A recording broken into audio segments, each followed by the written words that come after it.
Hello guys, my name is Kira. And my name is Grace. And this is Uncommon Sense. Today's episode is going to focus on the Hawaiian annexation because this is a topic we feel really strongly about and believe isn't talked about enough in educational curriculum. This is also a really super incredibly important subject to us because this is the subject that got us interested in making this channel. So one day I was in AP US History and I was just vibing, living my life, and we got told that this is what we were going to learn about today. We watched a video, we learned, we took notes, we did all that stuff, and I was like, how have I not heard about this before? So I came down into AP Lang, which was going to be my next class, and I told Grace, I was like, dude, like, do you know about the Hawaiian annexation? Like, that is crazy. Yeah. And you said? I said no, because we didn't talk about it at all in regular US history. In fact, that's not even something I knew happened. So when Kira came in to tell me, like, how shocked and appalled she was at what was going on or what did go on, I had no idea what she was talking about. And so our AP Lang teacher was like, you should totally create like a YouTube channel about Shout this. out Dr. Williams. To talk about this because this is something that like both of you now feel really strongly about. So that's our little backstory of Uncommon Sense, and we're really excited to bring you today's first episode on the Hawaiian annexation. First, we want to go over a couple vocab words that are essential to understanding what we're talking about today. So the first one is sovereignty. Sovereignty has three similar definitions. The first one is supreme power or authority. The second one is a self-governing state. And the third one is the authority of a state to govern itself or another state. We need to know what sovereignty means in order to define the next word, which is annexation. Annexation is the process by which a country, state, or other political entity absorbs territory that was previously not under its control. It often includes issues of sovereignty and self-determination. Annexation can happen in different ways. There's three main ways. The first is peaceful, when two political entities agree to merge or when a territory voluntarily joins a larger entity. One example of this is Texas joining the 50 states. Next is military conquest. One territory uses force to take control of another territory. And lastly is de facto annexation, which is when a territory effectively becomes part of a larger entity without a formal agreement. This can happen when one territory is heavily influenced or controlled by a neighboring territory, and usually happens when one large area shares a culture or a language, even if they're not all the same country or territory. Why do countries and other territories use annexation? Annexation is typically a tactic used for economic or strategic considerations like military power and access to natural resources, or cultural or historical ties, which is often the case with regions that have the same culture or language like we mentioned before. And annexation can be seen as a violation of the sovereignty of the annexed territory because it removed the rights of people in that territory to self-determination. okay, so now that we've learned a little bit about the definitions that are going to help us understand the history of the annexation of Hawaii, let's get into the actual history. So it started in 1820 when missionaries from America arrived in Hawaii and immediately began to grow an economy on Hawaiian soil. So this included plantations, businesses, just a lot of exploits that would help bolster the economy both in Hawaii and in America. However, mainly, to get Americans rich. Yes, of course. So the alii throughout this time, which were Hawaiian monarchs, appointed missionaries to roles in government, allowing them to amass some power in Hawaiian economy and government. Once Hawaii proposed to be able to send business exploits to America tariff-free, then a political group known as the Missionary Party formed to begin the journey to annex Hawaii. It's really important to also mention that Hawaii was established as its own sovereign kingdom, which allowed the kingdom to have its own constitutional monarchy. This is very important because this right was later taken away. So to talk about the Missionary Party a little bit more, they were descendants of the original missionaries that came to Hawaii, and they had massive influence over the government and business in Hawaii. So I'm going to be telling the story of the history of the annexation of Hawaii primarily from Queen Liliuokalani's point of view. So a little bit about her. So she was the last sovereign ruler of Hawaii. She was known for being a talented musician slash poem composer, and often wrote about her love for the beautiful Hawaii. I mean, who wouldn't love Hawaii? Exactly, it's stunning. She was the composer of Hawaii's national anthem, which is really cool, and is known as one of their best rulers and most beloved. Her story is a very sad one, though, and it's filled with a lot of love for her nation and strength in the face of extreme danger and prejudice. So, in 1874, her brother, David Kalakaua, gained the throne of Hawaii. He was the king when the missionary party formed a militia and surrounded him, okay, forcing him to sign the Bayonet Constitution. So this wasn't just like a peaceful, like, coming together and like asking him to do it. No, they came with guns, with bayonets. Yeah. Hence the name Bayonet Constitution, and forced him to sign it. And was there any attempt to do this peacefully before they came with their weapons? No. There's a really important thing that's just being left out from American history books. So the Bayonet Constitution changed the meaning and statutes of citizenship in Hawaii, stripped native-born Hawaiians of their rights and the Hawaiian monarchy of almost all of its legislative power, allowing the missionary party to gain control of Hawaii. So in 1878, Kalakaua passed, making Liliuokalani reigning queen of Hawaii. She received death threat after death threat from the missionary party and its loyalists, yet she remained steadfast in her loyalty to her country. She created a new constitution, one she believed would ensure the rights to be returned to her people. However, the missionary party and its loyalists declared the Constitution as endangering to American rights and interests and proceeded to stage a coup. Is it coup or coup? I think it's coup. I think it's coup. We're gonna go with it's coup. I'm gonna go with this silent coup. P. Silent P. Yeah, that works. Okay. So on January 17th, 1893, 160 plus United States soldiers stormed her palace, okay, and forcibly removed the queen from her office. This successfully spurred protests in support of the queen and argued against the imposition of American troops and executives in their lives. Hawaii was declared a republic in the following year. So new policies were inflicted saying that native-born Hawaiian citizens had no power to vote or have a voice in the government if they did not sign an oath of allegiance that pledged their loyalty to American government. The Queen's supporters launched a counter-revolution against American aggression. However, the Republic forced revolutionaries into jail and sentenced 6 people to death. So obviously the Queen was very hurt and scared for her people who were being sentenced to death and thrown in jail. And the Republic, in response to that, forced the Queen to sign a document to give up her throne in exchange for the release of her people. Then, after she did that, they imprisoned her in the palace. Yeah, and you have to understand that the Hawaiian community isn't like how US is today. It wasn't like Queen Liliuokalani. Thank you. You're welcome. It wasn't like the Queen was some faraway presence that very few people have the chance to meet like it is with us and our president. They were much more like tight-knit, much more close. They had different like moral standards and like community building and connections, and that is in some part due to having just a smaller population. I mean, Hawaii is a set of islands, but when Queen Liliuokalani was like fighting for her people against the US coming in, those are real connections. Like, she knew her people, and her people knew her and loved her. She was like very important to them.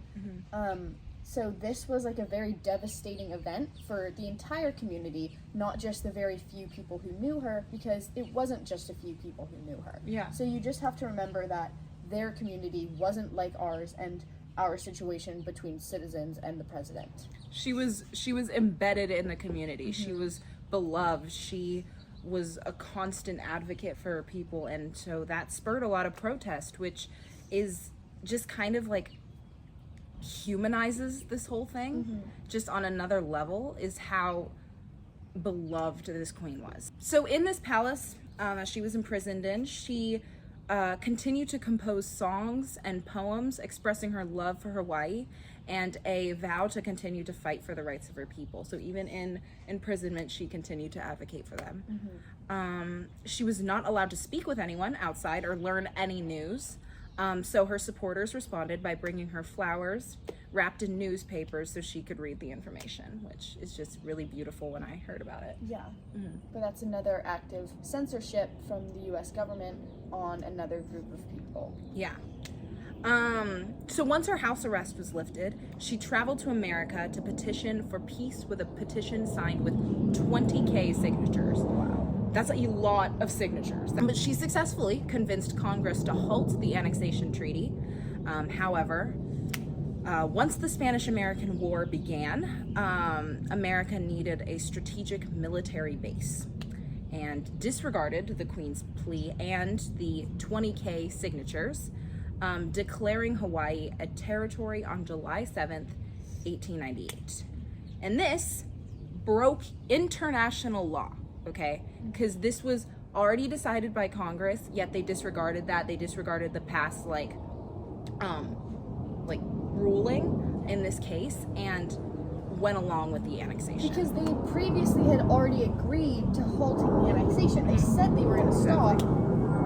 And, even with that, she came with 20,000 signatures. And then when the Spanish-American War started, they just threw it all away for an American military base? Yeah. And, and what's crazy about that is America following the Spanish-American War, that's when they started to get involved with a lot of foreign powers and foreign conflicts and all that stuff. And so really this annexation of Hawaii allowed that to happen. Without this base, you never know what would have happened, and just one last very sad tidbit of information, she continued to advocate against this complete disregard of her people's wishes and her own. However, she never was able to see rights and freedom returned to her people, and her work was never brought to fruition. She died before that could happen. Okay, so now that we've gone over kind of the history of the event, what all happened, and any of the vocab words that we needed to understand what was happening, which, as you could tell, were very necessary. Let's talk about why this was important. Why do we want to learn about this? One of the things that wasn't mentioned is one of the members of the group of American soldiers that removed Queen, we practiced this, Liliuokalani. One of the quotes that he said was, "If we are ever to have peace and annexation, we must obliterate the past." I could not disagree more. So Obliterate the past. Obliterate the past. So the reason understanding history is so important is because as a global community, to move forward in the future, we need to accept the past honestly as it happened. There are very significant events in our history, and we need to learn about them to ensure that these acts are never repeated. For example, the Holocaust, or other acts of fascism, slavery. Literally any terrible event that just puts a dark spot on history itself needs to be talked about. Exactly. If our history is limited, censored, twisted, any of those kind of interferences from government officials, then future generations are effectively educationally stunted and disadvantaged, especially as citizens that are going to go in and fill the next roles as president, as government officials, as Supreme Court members. We need to be able to fully understand and accept our history as it happened to prevent that from happening again in the future. So by quoting, "If we are ever to have peace and annexation, we must obliterate the past," you are supporting repeating just heinous mistakes in the future. And just to add on to that, okay, it's like I kind of think about it as how, like, you're teaching a kid how to, like, they made a mistake or something Right. like that. I don't know, they threw something at someone. Yes. You don't teach them not to do that by ignoring that it happened. Exactly. You don't just walk away and it's just like, oh, they'll figure it out themselves. What you do is you confront them about it. You're like, hey, we don't throw things at people. Yeah. That's not good. They learn from that, and they don't do it in future Yes, times. you use corrective disciplinary actions. Exactly. Which they don't have to be mean or like over the top, but you need to be able to You say, need to address the hey, subject. you can't keep throwing things at people. Exactly. So tying this back into the Hawaiian annexation, to slavery, to pretty much any topic, it's going to happen, or something similar to that is going to happen over and over again if it is just constantly pushed under a rug and pretended that it's not there. Yeah, exactly. Like what's happening in our current political situations. The US is looking to buy Greenland and turn the Gaza Strip into an American territory. Exactly. Like these are not our lands that we're going after. Exactly. And we can't just go in and be like, mine now. Like I can't just throw a ball You're at not you and for. be like, haha. Yeah. So we need to understand the effects of what past situations similar to this, how those effects have affected us now, what happened then, what were the repercussions, before we continue to move on and recreate similar situations now in current time. Exactly. Because interfering, trying to take all of that information out of our US history and global history is interfering with learning about our country's past actions and setting us up for failure as a nation, not success. Yeah. And these exploitive behaviors that Grace just mentioned are literally what happened in the past and got us into situations that we do not want to be in. Exactly. For example, literally the annexation of Hawaii, what we're literally talking about right now, going in and taking another, like, entire territory that belongs to someone else. Yes. Basically the start of our nation was someone coming in and taking another territory, you know? Yes. Like, That's the entirety of the US. All of our land has been acquired from other people. Like, exactly. none of the land that we, I guess, own today was ours. Like unless you're of native descent, like you immigrated to America. Yes. So you just have to keep in mind the history and the origins of the United States of America to be able to make sure that that doesn't happen in future times, to Exactly. understand how you got to the place where you are today. The reason we're, I think, are we the richest nation in the world now? I don't know the answer to that. One of our teachers was telling us about the fact that we have the money, we have the resources to help everyone and make the poverty rate go away. We just don't do it because we are one of the most, if not the most wealthy nation in history. Well, take like Columbus Day, for example. That's no longer a federal holiday because it was such a controversial event and people were saying, should we be celebrating Columbus? Was what he did right? He came in and took the land that we now own as the United States of America. So that's like the same situation that the Hawaiian annexation is. We now have Hawaii as a U.S. territory, but it wasn't ours to begin with. U.S. members of the government and soldiers came in and essentially took that land for ourselves, regardless of how the people that already inhabited that land felt. And to this day, Hawaii is still a U.S. territory. But we learn every single year in school about Columbus, but it's junior year and only 25% or half the school is learning about the Hawaiian annexation. The people who decided to take AP US history decided to do that, but people like Grace who decided that, oh, I actually don't want to write DBQs every single day of my life, which is very honestly real, are not being taught that.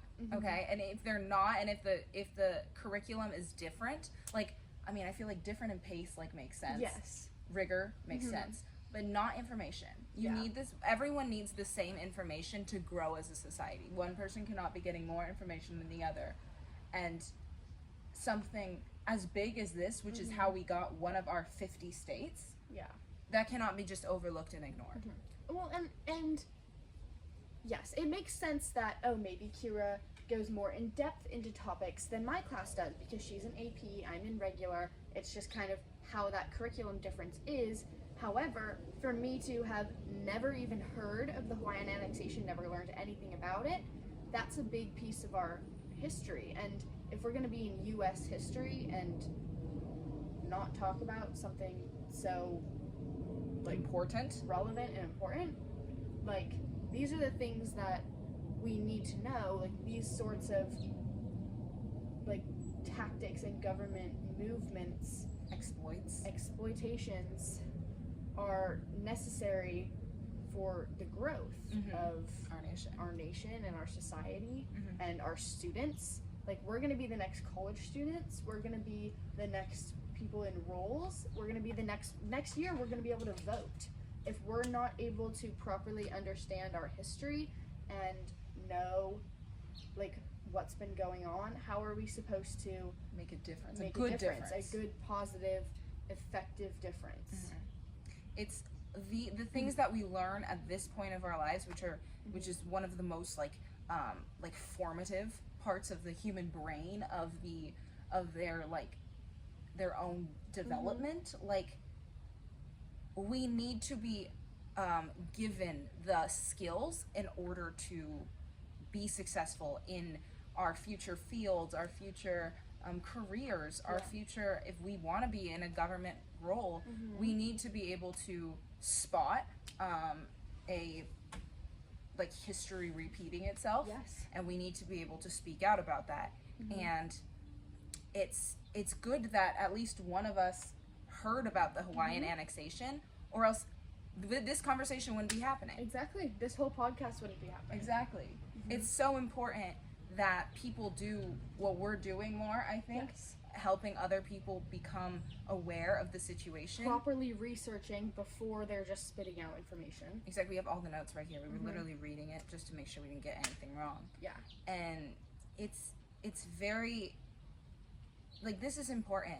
This is so important. And if that is being taken away from students, from children, from any growing person, and we need, like, that's not good. That's gonna blow up in everyone's face. And before we wrap up, just one more thing I wanted to touch on was how when Queen, I got it, Liliuokalani, when Queen Liliuokalani was on house arrest and her people were bringing her flowers wrapped in newspaper to keep her updated on the current events, that is by denying her access to what is happening and censoring what information she could get, not counting the flowers wrapped in newspapers, because that was obviously a little sneaky way. That is a form of U.S. censorship. Our current political world is also undergoing some political censorship with words and phrases and what they can teach in schools, which those will be topics we can get deeper on in a different episode. But it just goes to show that, censorship and carefully inspecting what sort of information goes out to the public has been a long-standing trend in American history. And by denying people information, there can be very costly mistakes and repetitive instances that happen from that. So exactly, the fact that censorship happened, this was 70s, 80s, 90s, and yet it's happening again now, 2025. Why do you think that's happening? It's just no one's talking about it, no one's doing anything about it. And that's just kind of the whole point of Uncommon Sense, is just to make everyone aware of that, to show what we can do to stop it from happening again, and just to open people's minds up to differing opinions, Yeah. differing beliefs, differing,